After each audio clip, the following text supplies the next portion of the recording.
이게 참 이제 어려운 문제입니다만 사실은 잘못 설정한 의제라고 저는 생각을 합니다. 성장이냐 분배냐.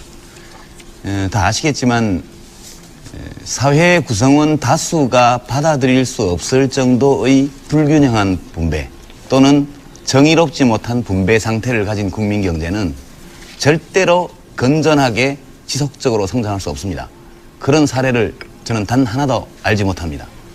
동시에 성장하지 못하는 국민 경제는 장기간 분배 상태를 호전시키는 것이 불가능합니다. 그래서 우리가 이 성장과 분배는 늘 일정 정도의 이 공존 관계이기도 하고 일정 정도 갈등 관계이기도 합니다. 단기적으로 보면 이것이 갈등 관계인 경우가 종종 나타나지만 길게 보면 둘은 같이 갈 수밖에 없는 문제거든요. 지금 성장이냐 분배냐는 이런 쟁점이 제기된 것은 저는 어떤 실사구시적인 토론이라기보다는 이것은 이데올로기 논쟁의 성격이 매우 강합니다. 그러니까 지금 참여정부가 추진하는 어떤 시장개혁이나 구조개혁의 기본 방침이 적절치 않다거나 또 그것이 자기의 이익에 손실을 미칠 수 있다고 생각할 경우에 이런 정책을 가장 손쉽게 공격할 수 있는 방식이 일종의 경제 색깔론이거든요. 분배 위주로 간다.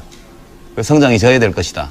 우리 위기가 올 것이다. 이런 식으로 얘기를 하는데 저는 지난 1년 2개월, 3개월 정도 참여정부의 집권 기간 동안에 일부 전문가들이나 언론에서 얘기하는 바 분배 위주의 경제정책으로 간다는 것을 입증할 만한 단 하나의 정책이라도 제시하고 그런 걱정을 한다면 수긍하겠습니다만 저는 상당히 분배 위주의 정책을 많이 펴야 된다고 개인적으로 생각하는데 제가 지지하는 이 참여정부가 그 정책을 거의 하지 못한 것에 대해서 매우 유감스럽게 생각하고 지금까지 이것을 하기 어려운 상황이었기 때문에 그렇게 온 것이라고 일단 이해를 하고 앞으로 경제 여건이 좀 더 호전된다면 그때 가서는 좀 쓸 수 있지 않겠느냐 이렇게 본다는 점을 우선 말씀을 드립니다. 예, 유승민 당선자 말씀해 주시죠.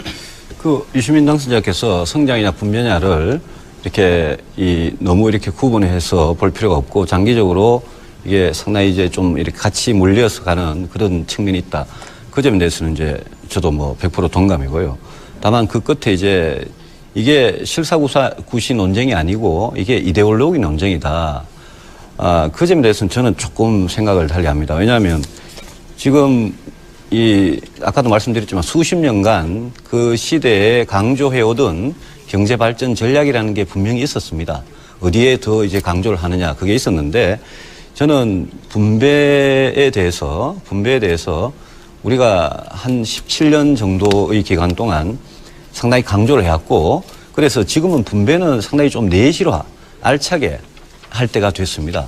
그런데 아까 그 참여정부 집권 1년 동안 분배 위주 정책으로 간 증거가 있느냐 저는 뭐 그런 것도 별로 기억이 안 납니다. 그 대신에 제가 문제를 삼고 싶은 거는 일단 참여정부 1년 동안 경제정책이 별로 없었습니다.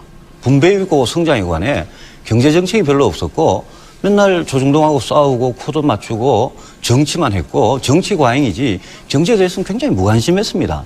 일단 우선적으로 그걸 지적하지 않을 수 없고 경제정책 분야에서는 굉장히 우왕좌왕했습니다. 작년에 그 대학 교수들이 붙여준 별명이 우왕좌왕 아닙니까? 그 굉장히 우왕좌왕했고요. 그다음에 또 하나 중요한 문제는 분배를 열심히 하는 건 좋습니다. 좋은데 성장에 대한 해법을 분명히 특히 요즘과 같이 서민들이 고통받고 일자리가 없고 이런 시절에는 정부가 성장에 대한 해법이 우리는 이거다라고 제시할 수 있어야 됩니다. 제가 기억나는 한 가지밖에 없습니다. 작년 어느 때인가 신성장 산업 10개 그거 발표한 거 딱 하나밖에 저는 기억이 나지 않습니다. 그래서 그걸 가지고 경제 색깔론이다 이렇게 말씀하실 게 아니라 분배도 열심히 해야 되지만 책임 있는 정부라면 이렇게 경제가 어려울 때는 우리가 어떻게 이 경제를 지속 가능한 그런 성장을 실현을 시키겠다. 이거를 좀 내놔야 됩니다. 그런데 수십 개 로드맵을 만들면서 제가 기억나는 성장의 방법이 뭔지 그게 없다는 그런 지적을 좀 드리고 싶습니다. 짤막하게만 예, 말씀하시죠. 제가 또 반론 잠깐만 짤막하게만 예. 말씀을 드릴게요. 그러니까 이제 그 비판하신 건 좋습니다. 근데 이제 비판도 좀 저는 실사구시적이었으면 좋겠다 이런 생각이 드는데요. 한나라당에서 좋은 의견이 있으시면 제안을 주십시오. 아주 구체적인 정책으로. 그럼 저희가 뭐 집권당이고 다수당이기 때문에 그 정책이 충분히 합리적이고 또 단기적으로 투자 진작을 하고 또 국민들의 생활을 개선하는 데 도움이 될 만한 정책이라면 무엇이든 간에 긍정적으로 받아들이려고 합니다. 근데 단순히 우왕좌왕했다, 아무것도 없었다 이렇게 얘기를 해버리면 그러면 그 수많은 경제부처의 공무원들은 지난 1년 동안 다 놀았다는 얘기며 대통령이 하루 일정 가운데 1.6회 정도가 경제민생 관련이었고 전체 일정 60% 이상이 전부 경제민생 관련 회의나 방문 이런 것이었습니다. 근데 그건 좀 지나치게 이제 모욕적인 표현이라고 저는 생각하고 정치적인 공격으로는 이해를 하겠습니다만은 그렇게 해서 우리 경제가 좋아질 수는 없다는 점을 말씀을 드리고요. 하나만 딱 첨언해서 드리면 오늘 아마 2001년도인가요? 노벨 경제학상 받은 스티글리츠 교수가 이제 한국에 와서 여러 언론사들과 이제 대담을 했습니다. 그 내용 중에 보면 한국 경제를 위해서 한 충고가 하나 있는데요.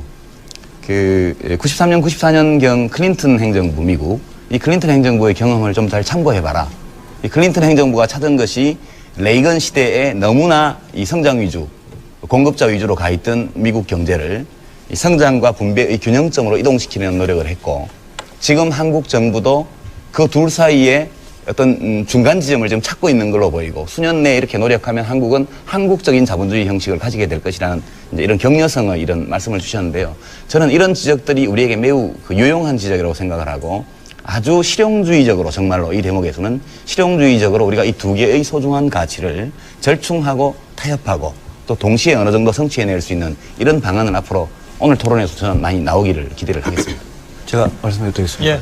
글쎄요, 노벨 경제학상을 받았다고 해서 꼭 한국 경제에 적합한 그런 해법을 제시한 것은 아닙니다. 미국에 다양한 대학 교수가 있고 경제학자들이 있습니다만은 스티글리츠 교수는 이제 약간 이제 미국의 어떤 성장 그런 좀 반대하는 그런 경향이 강하고 이분이 월드뱅크에서 상당히 오래 근무를 하셔가지고 특히 이제 조금 미국 모델에 대해서 그렇습니다만은 미국의 경우에도 클린턴이 그렇게 분배나 아니면 레이건 때 못했던 그런 거를 할 수 있었던 기반이 어디서 나왔느냐 하면 레이건 8년 동안 레이건이 잡아놓은 그 토대 위에서 클린턴이 그렇게 할 수 있었습니다. 그래서 우리도 마찬가지입니다. 우리도 어떤 정부가 분배에 신경을 쓰려면 우리가 87년부터 분배에 신경 쓰는 거 어떻게 할 수 있었습니까? 그 이전에 성장 기반이 다져졌기 때문에 그 위에서 분배를 할 수 있었던 겁니다. 그래서 제가 말씀드리는 거는 이거는 경제라는 건 길게 가는 거기 때문에 지금 분배에 대해서 신경을 많이 썼고 그거 하나자는 소리가 아니고 내추럴 하는데 성장의 해법이 뭔지 그걸 자꾸 찾자는 그런 말씀을 드리는 겁니다. 그래서 그 정도.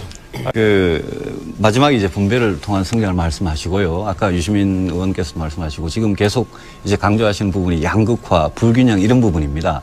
물론 박정희 전두환 시절에는 일부러 성장 전략을 그런 불균형 전략을 쓴 것도 사실입니다. 그런데 그 이후에 우리가 경험을 보면요. 분배가 언제 제일 악화됐냐, 언제 제일 나빠졌냐를 보면 진위 계수를 봐도 그렇고 상위 10%, 하위 10% 나누는 값을 봐도 그렇습니다. 이거는 우리가 생생하게 경험한 겁니다. IMF 같이 경제가 마이너스 6.7% 성장할 때, 그러니까 성장이 아주 푹 떨어질 때, 작년같이 그럴 때 분배가 굉장히 악화가 됩니다. 왜 성장이 안 되면 분배가 더 악화되고 성장이 되면 분배가 조금 좋아지느냐? 그거를 저는 꼭 아셔야 된다고 생각하는 게요. 성장이 되면 산업 저변도 늘어나고요. 그다음에 서민들도 일자리를 더 갖게 되고 그래서 분배 구조가 개선이 됩니다. 근데 성장이 안 되면 제일 견디기 힘든 게 가난한 서민들입니다. 그리고 제일 경쟁력이 없는 중소기업들입니다.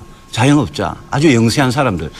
그러니까 우리가 왜 성장을 하느냐? 결국은 서민과 아주 경쟁력이 약한 소기업들 그 사람들을 위해서 성장을 하는 겁니다. 그런데 민주노동당에서는 분배를 통한 성장이라고 말씀하시는데요. 저는 그런 성장은 들어본 적도 없습니다만은 그 성장의 해법을 가져가지고 경제를 성장시키지 않으면 분배 구조가 나빠진다는 게 엊그제 아마 재경부에서도 그걸 발표했고 통계청에서도 발표를 했습니다. 그래서 그 관계를 만약 우리가 인정을 한다면 그러면 분배를 통한 성장이니 아니면 불균형이니 양극화니 이런 거를 성장하고 자꾸 오해를 시키고 자꾸 대립을 시키고 그래서 성장을 이야기하면 마치 분배를 반대하고 서민을 반대하는 사람 같이 그렇게 말씀하시면 저는 그건 굉장히 우리가 현실적으로 증명할 수 있는 모순이다 이렇게 생각합니다. 아까 유승민 당선자께서 듣도 보도 못했다 이런 말씀하시는데 저는 듣기도 하고 좀 보기도 했습니다. 지금 담병호 당선자께서 하신 분배를 통한 성장이라는 것은 1970년대, 80년대에 유럽의 삼인주의 정당 경제 전문가들이 많이 썼던 논리입니다. 전혀 듣도 보도 못한 것은 아니고요. 또 이론적으로도 네오케인지안들, 신케인즈주의자들 쪽에서 이 모델을 많이 연구를 했습니다. 그래서 제가 알고 있는 학술적 결론은 뭐냐 하면 특정한 국면, 특정한 조건에서는 이렇게 분배를 통한 성장이 가능하다는 겁니다. 근데 일반적인 조건에서는 이건 잘 안 맞는다는 거죠. 그래서 얼마 전까지 몇 년 전에 독일 연방정부의 재무장관 하던 오스카 라퐁테인이 바로 이런 네오케인지안이고 이런 주장을 했던 분 아닙니까? 지금 그만뒀지만. 그래서 전혀 없는 논리는 아니고요. 다만 이 논리를 지금 이 한국 경제의 상황에서 적용할 수 있느냐.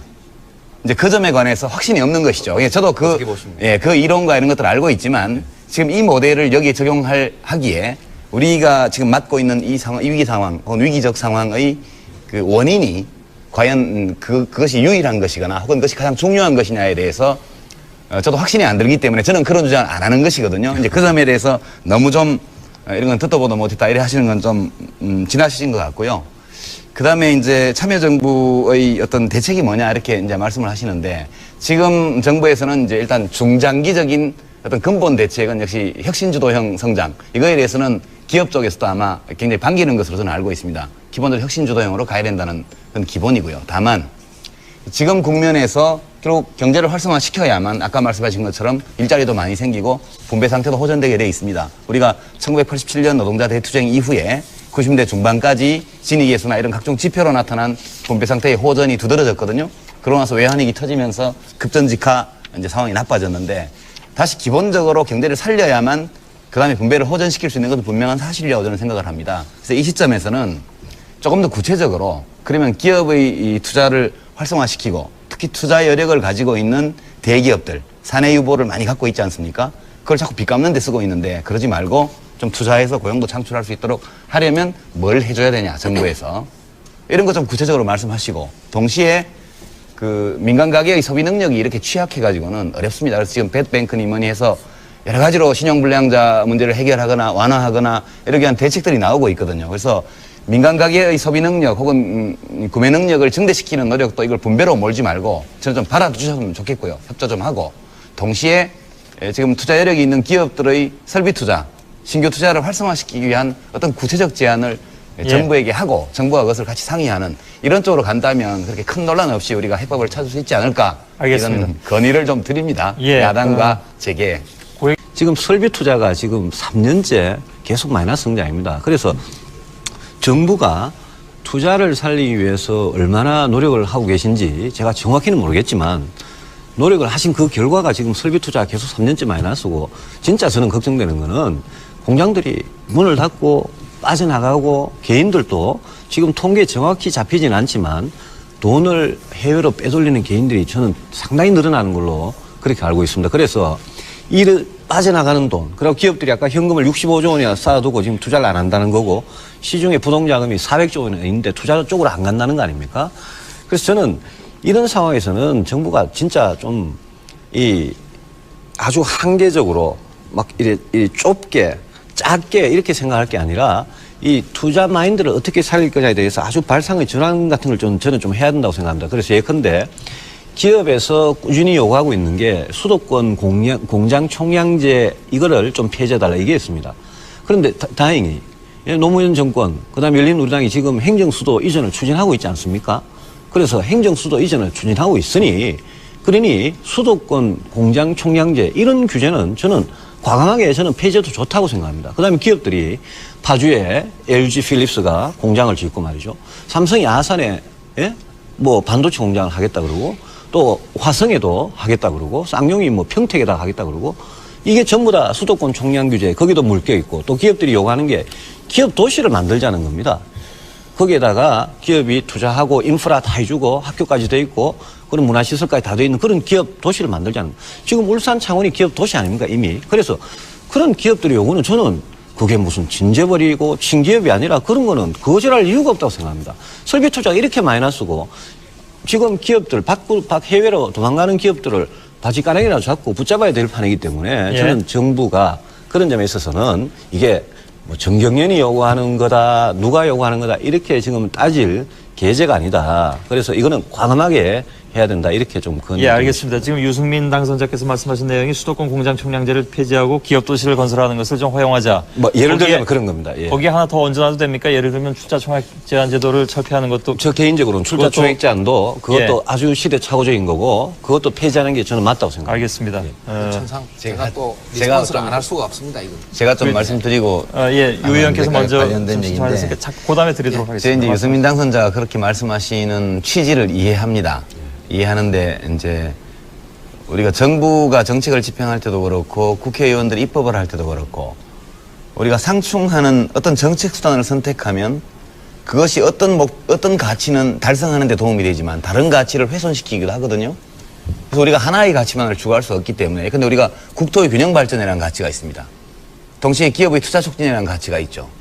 이 어느 하나가 다른 하나를 일방적으로 짓밟는 것은 못합니다. 그러니까 수도권 공장 총량제를 폐지하자든가 뭐 수도권 정비법 자체를 아예 없애버리자든가 이런 얘기는 만약 우리가 수도권이 아닌 지방의 발전에 관한 여러 전략을 마련하고 그것이 이미 이 시행 단계에 들어가 있다면 충분히 저는 검토해 볼 수 있다고 생각을 합니다. 근데 지금 단계에서 다 없애는 식으로 하는 거는 제가 볼 때는 또 기업의 투자 진작을 위해서 다른 가치를 너무 심하게 바른 것이기 때문에 좀 신중한 접근을 요한다는 말씀을 드리고요. 검토의 가능성은 있다고 예, 보신다는- 검토의 가능성은 있죠, 물론. 있는 것이고요. 기업이 왜 투자하지 않느냐? 우리가 통상적으로 경제 이론에서 살펴보면 예상 투자 수익률이 이자율보다 높으면 투자하는 거 아닙니까? 근데 안 하고 있죠. 일종의 뭐 전문가들이 말하는 유동성 함정에 빠진 거 비슷해요. 사내 유보도 엄청 많고 금리도 굉장히 낮은데 정부가 금융정책, 통화정책을 아무리 써도 투자를 안 합니다. 그러니까 이것은 수익 전망이 몹시 낮기 때문이거나 그러니까 수익성 있는 투자거리가 없거나 또는 수익성 있는 투자거리가 있음에도 불구하고 정부가 쳐놓은 규제 장벽 때문에 그 프로젝트를 집행할 수 없거나 둘 중에 하나일 겁니다, 아마.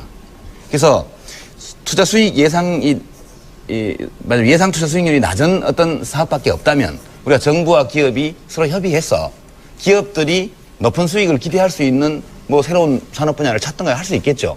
동시에 이미 수익률이 있는 투자거리가 있는데 구체적으로 어떤 규제 때문에 막히는 게 있다면 이건 대화에서 풀어야 됩니다.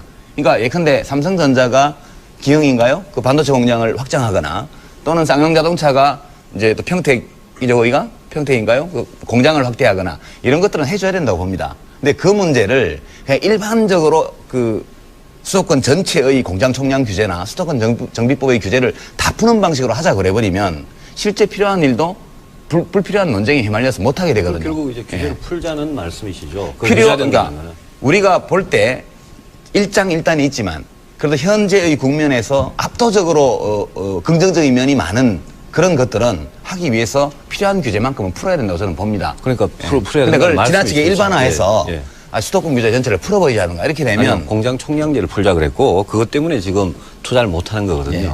그 문제는 그러니까 많이 저하고 대화할 사실 여지가 있다고 똑같은- 봅니다. 정부와 예. 기업 사이에 또 여야 사이에 예. 굉장히 실용적이고 정말 실사구시적인 논의를 통해서 할 수 있다고 봅니다. 저는. 예. 하나만 질문을 던져보겠습니다. 예. 이 다 아시겠지만 이제 가공자본 창출해서 예. 계열사 지배하는 거 못하게 하려고 만드는 거 아닙니까? 상위 14개 그 재벌 기업에만 적용하죠. 자기 사업을 위한 신규 투자나 이런 거 출자하는 건 뭐 투자하는 건 관계 없는 거 아닙니까? 그리고 이 관련 업종에 투자하거나 신산업에 투자하거나 신기술 투자하거나 벤처 투자하거나 이게 아무 제한 없습니다.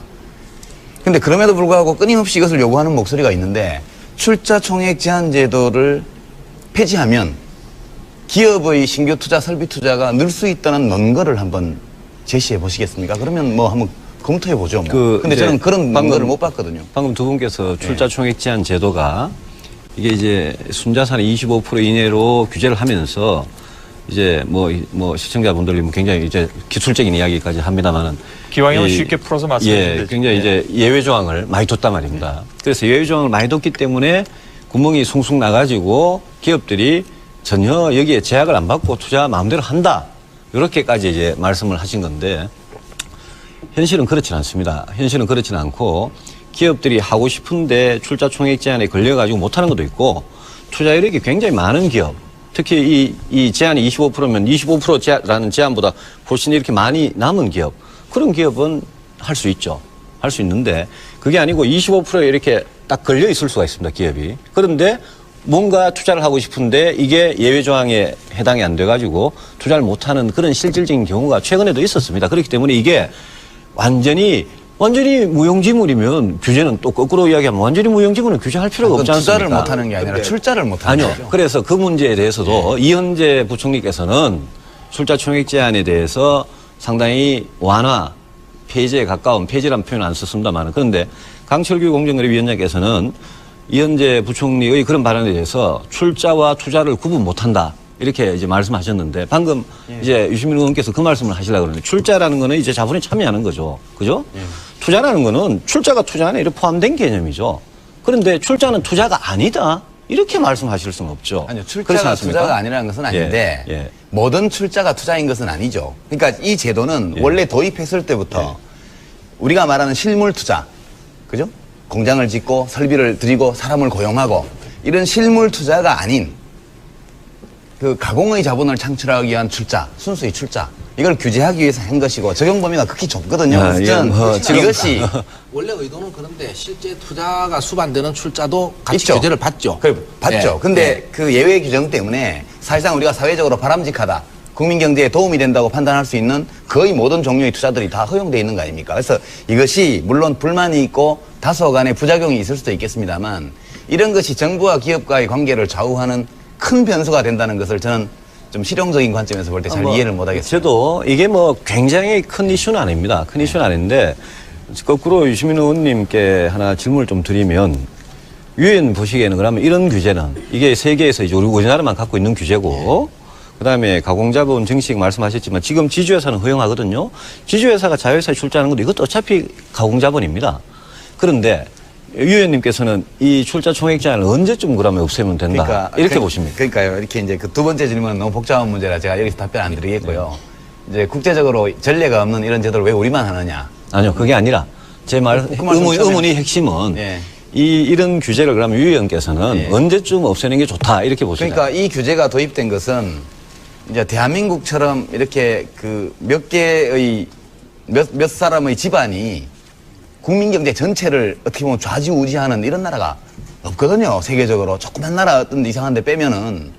지금 아까도 말씀하셨지만 무슨 상장 기업 중에 위에 10% 이렇게 하면 다 재벌 기업이고 전부 다 총수 일가가 지배하는 기업 아닙니까? 근데 그 사람들이 마음먹는 때에 따라서 국민 경제가 좌지우지되는 이런 것이 문제가 있으니까 지금 우리가 바람직한 기업 시스템이 어떤 것이냐 이런 것들에 대한 많은 논의를 하고 있지 않습니까? 그래서 이런 규제 자체가 필요 없을 정도로 기업 경영이 투명화되고 합리화되고 어떤 개인이나 일족에 의해서 기업의 운명이 좌우되는 사태 이런 것이 심각한 우려를 낳지 않을 정도로 됐을 때 그때는 이런 규제가 필요 없죠, 당연히. 실제로 이 법을 국회에서 법을 바꾸려면요. 제일 문제가 서울, 인천, 경기의 국회의원들하고 충청도 국회의원들 싸우는 겁니다. 그래서 제가 아까 말씀드린 게 지금 이 정권이 행정 수도를 옮기고 있지 않습니까? 그렇지 않습니까? 그 최대의 소유자가 충청도입니다. 그렇지 않습니까? 이걸 다 옮기고 나버리면 이 공장 총량 규제 이게 절대 못 풉니다.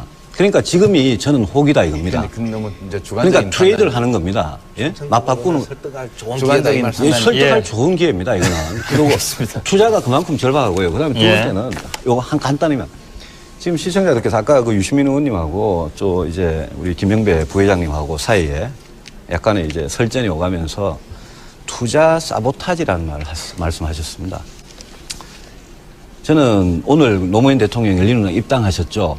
예? 축하드리고 이제 진짜 여당이 되셨는데 근데 재벌들이 의도적으로 경기 나쁘게 하려고 그러고 사정 같은 거 피하고 개혁 피하려고 투자 사보타지 할 수 있습니다. 그리고 저도 정권 초기에 특히 1년 차에 그런 현상이 많이 나타나는 것 같아요.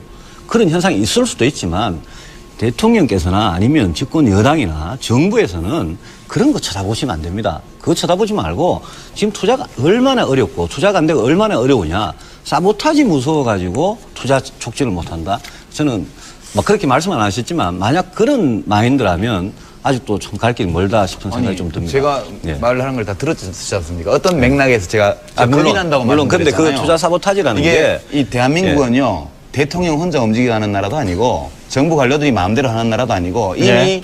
국가와 민간 사이에 상당한 정도의 힘의 균형이 있어가지고요 정부 마음대로 절대로 못 끌고 갑니다. 그래서 제가 자꾸 기업과 재계와 정부 혹은 대통령과 그 대기업 사이에 정말로 허심탄회한 토론과 대화가 필요하다는 점을 누누이 기회 있을 때마다 말씀드리는데요. 알겠습니다. 서로 힘의 한계와 자기의 권한을 인정하면서 같이 가야 된다고 봅니다. 예. 그런 맥락에서 말씀드린 거예요. 예. 자, 말씀 중에요. 아까부터 계속 강조해 오신 게 이제 대기업과 이 중소기업의 하청 관계에서 이제 중소기업한테 일종의 그 착취라는 말 표현은 안 쓰셨지만 중소기업한테 굉장히 이제 압박을 가하는 그런 이제 그걸 말씀하시는데 그게 이제 굉장히 이제 닫힌 경제 같으면 그런 말씀이 가능하신데 이게 우리 경제가 이제 굉장히 열린 경제고 다른 나라들도 마찬가지입니다. 지금 다국적 기업이라는 게 부가가치가 조금이라도 낮은 공정은 다 회사 바깥으로 자꾸 떼는 그런 일을 하고 있고 그렇게 떼면서 세계 어디에서 제일 싸게 이렇게 이 일을 처리할 수 있나 이걸 찾는 그런 세상인데 저는 말씀하신 것 중에 그 대기업의 뭐 대기업한테 주주한테 돌아가는 거 주식 가격이 오른 거 이렇게 이제 일일이 카운트를 하시면서 이제 중소기업한테 너무 안 간다 이런 말씀하시는데 그게 이제 과연 지금 우리 현실에서 이렇게 이미 온 단계에서 그렇게 갈 수가 있는지가 의문이고요. 이 비정규직 문제는 지금 포인트가 저는 조금 좀 딴 데 같다 싶은 생각이 드는 게 이 비정규직 문제는 진짜 이거는 진짜 약자의 문제입니다. 약자의 문제고 저는 민주노총이나 한국노총에서 또 출신이시고 한국노총에서 오신 분이고 아주 조직화된 노동계 안에 강자의 대표 아니십니까?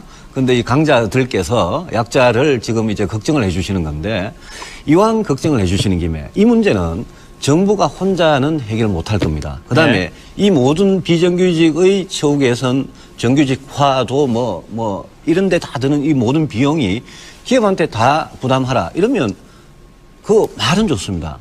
그래 되면 저도 좋겠습니다. 다만 그래 되면 기업들 여기 남아 있겠습니까? 알겠습니다. 그래서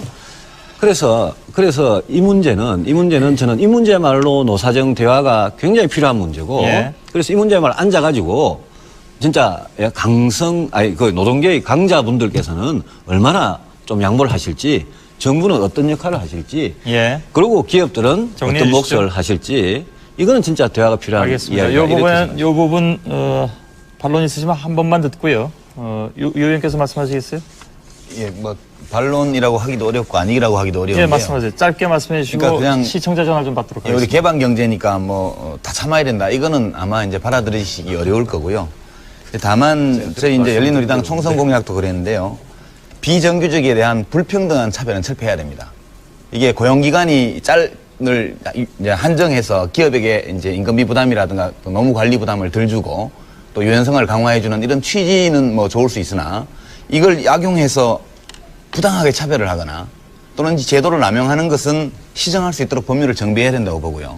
그다음에 이 비정규직 노동자들 경우에 사회 안전망 속으로 좀 더 깊이 편입시키는 조처가 또 필요하다고 보고 있습니다. 예. 다만 지금 민주노총이나 혹은 노동계 쪽에서 계속해서 민주노동당도 포함해서 계속해서 고용 안정화 그리고 노동자들에 대한 사회적 보호 강화 이것을 주장하고 있으면서 동시에 비정규직 문제의 해결을 또 이야기한다는 것은 상당히 앞뒤가 맞지 않는다. 이 고용 안정을 강화하고 노동권에 대한 사회적 보호를 강화하면 할수록 노동계층 안에서 인사이드인 정규직과 아웃사이드인 비정규직 사이에 격차는 더욱더 벌어질 가능성이 높기 때문에 그 정책에 관해서는 좀 저는 신중하게 예. 재검토해 주셨으면 합니다. 수십 개 로드맵을 만들면서 제가 기억나는 성장의 방법이 뭔지 그게 없다는 그런 지적을 좀 드리고 싶습니다. 짤막하게만 예, 말씀하시죠. 제가 또 반론을 잠깐만 짤막하게만 기다려주십시오. 예. 말씀을 드릴게요. 그러니까 이제 그 비판하신 건 좋습니다. 근데 이제 비판도 좀 저는 실사구시적이었으면 좋겠다 이런 생각이 드는데요. 한나라당에서 좋은 의견이 있으시면 제안을 주십시오. 아주 구체적인 정책으로. 그럼 저희가 뭐 집권당이고 다수당이기 때문에 그 정책이 충분히 합리적이고 또 단기적으로 투자 진작을 하고 또 국민들의 생활을 개선하는 데 도움이 될 만한 정책이라면 무엇이든 간에 긍정적으로 받아들이려고 합니다. 근데 단순히 우왕좌왕했다, 아무것도 없었다 이렇게 얘기를 해버리면 그러면 그 수많은 경제부처의 공무원들은 지난 1년 동안 다 놀았다는 얘기며 대통령이 하루 일정 가운데 1.6회 정도가 경제민생 관련이었고 전체 일정 60% 이상이 전부 경제민생 관련 회의나 방문 이런 것이었습니다. 근데 그건 좀 지나치게 이제 모욕적인 표현이라고 저는 생각하고 정치적인 공격으로는 이해를 하겠습니다만은 그렇게 해서 우리 경제가 좋아질 수는 없다는 점을 말씀을 드리고요. 하나만 딱 첨언해서 드리면 오늘 아마 그 2001년도인가요? 노벨 경제학상 받은 스티글리츠 교수가 이제 한국에 와서 여러 언론사들과 이제 대담을 했습니다. 그 내용 중에 보면 한국 경제를 위해서 한 충고가 하나 있는데요. 그 93년, 94년경 클린턴 행정부 미국, 이 클린턴 행정부의 경험을 좀 잘 참고해봐라. 이 클린턴 행정부가 찾은 것이 레이건 시대에 너무나 이 성장 위주, 공급자 위주로 가 있던 미국 경제를 이 성장과 분배의 균형점으로 이동시키는 노력을 했고, 지금 한국 정부도 그 둘 사이에 어떤 중간 지점을 지금 찾고 있는 걸로 보이고, 수년 내에 이렇게 노력하면 한국은 한국적인 자본주의 형식을 가지게 될 것이라는 이제 이런 격려성의 이런 말씀을 주셨는데요.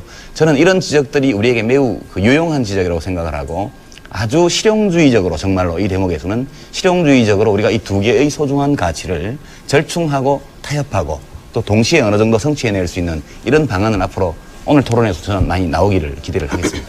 제가 말씀해 드리겠습니다. 예. 글쎄요, 뭐 노벨 경제학상을 받았다고 해서 꼭 한국 경제에 적합한 그런 해법을 제시한 것은 아닙니다. 미국에 다양한 뭐 대학 교수가 있고 경제학자들이 있습니다만은 스티글리츠 교수는 이제 약간 이제 미국의 어떤 성장 그런 좀 반대하는 그런 경향이 강하고, 이분이 월드뱅크에서 상당히 오래 근무를 하셔가지고 특히 이제 조금 미국 모델에 대해서 그렇습니다만은 미국의 경우에도 클린턴이 그렇게 분배나 아니면 그 레이건 때 못했던 그런 거를 할 수 있었던 기반이 어디서 나왔느냐 하면, 레이건 8년 동안 레이건이 잡아놓은 그 토대 위에서 클린턴이 그렇게 할 수 있었습니다.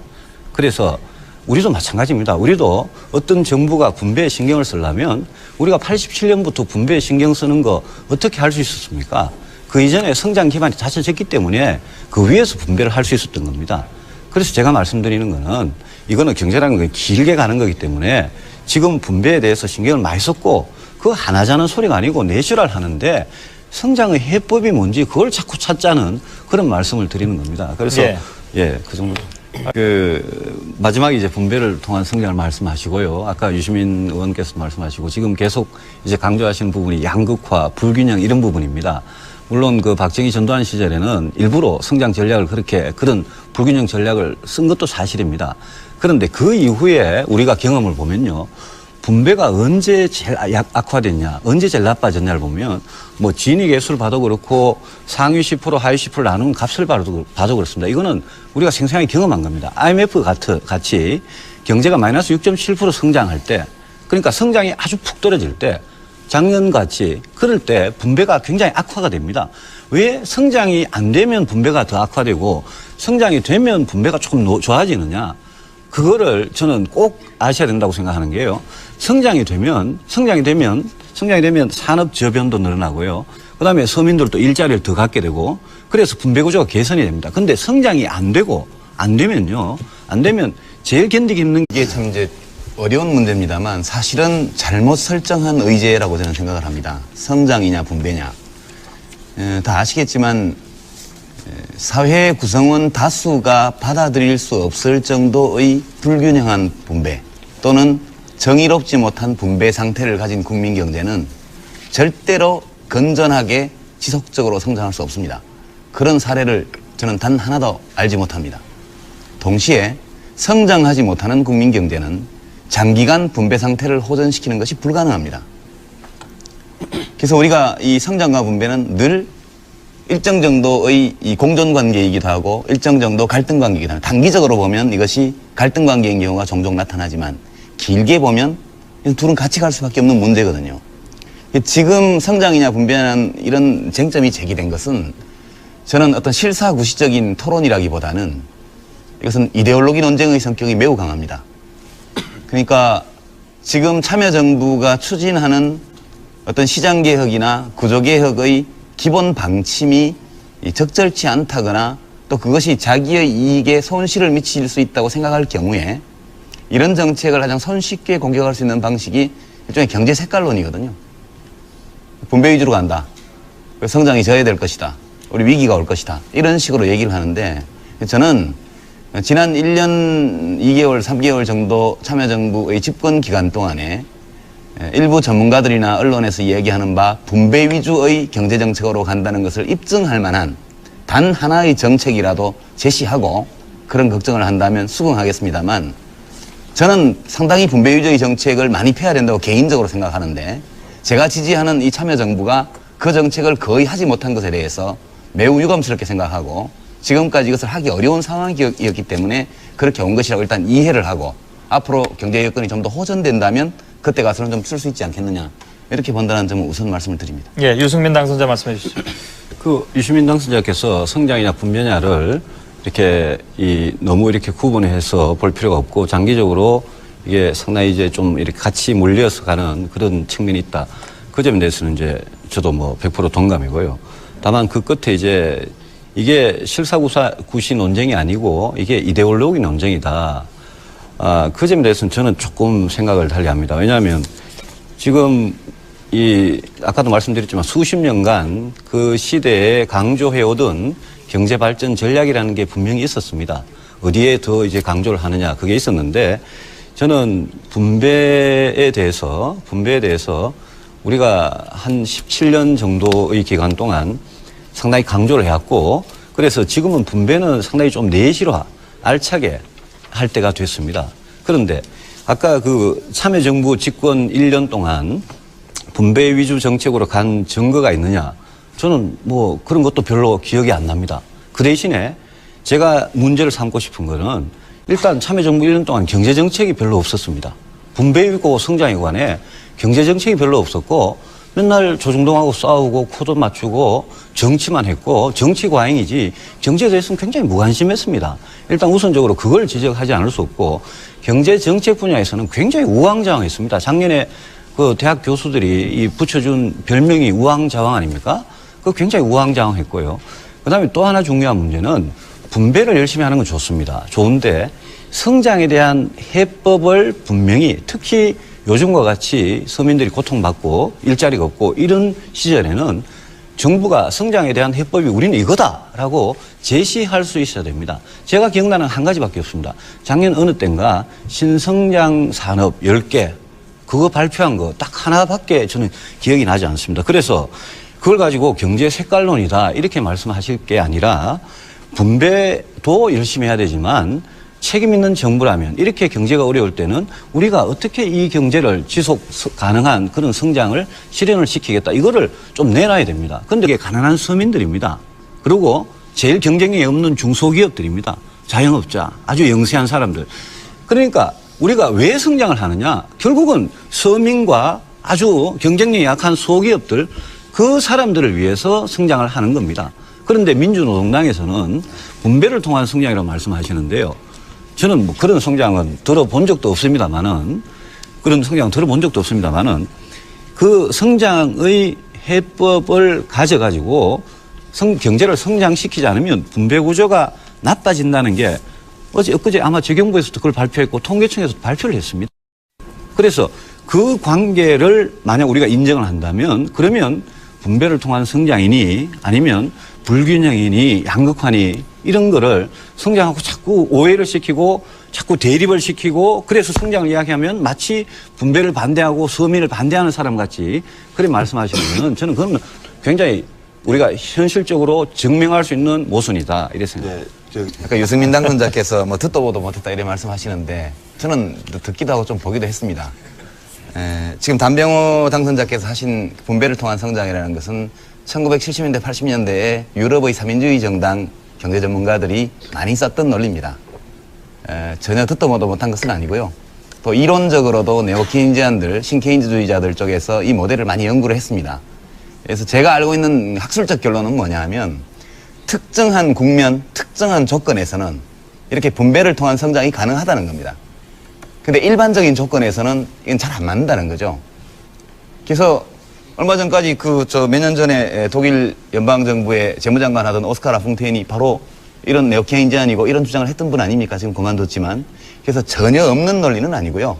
다만 이 논리를 지금 이 한국 경제의 상황에서 적용할 수 있느냐.